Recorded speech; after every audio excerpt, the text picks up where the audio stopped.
Welcome to Burlap Teachers. Enjoy the video. You begin by making a rigid base so the mesh holds shape.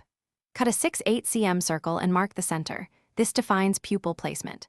Next, cut uniform 1/8 to 1/4 inch strips from heavier paper and fold them once to increase stiffness. Glue one end of each strip around the circle's edge, spacing evenly. This forms the radial supports. Once done, let the base dry briefly so the supports stay firm before weaving the inner mesh.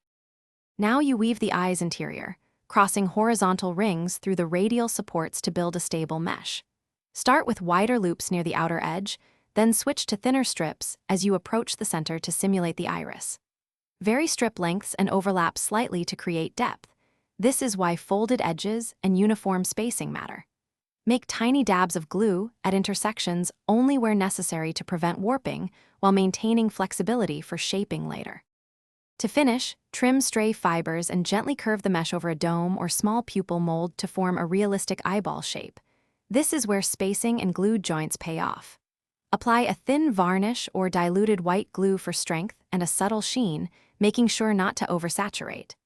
If the mesh warps, re-moisten lightly at the joints, press between flat boards until dry, then reshape slowly. Make sure to test fit on your final project before permanent attachment. Thanks for watching. Consider subscribing if this video helped you.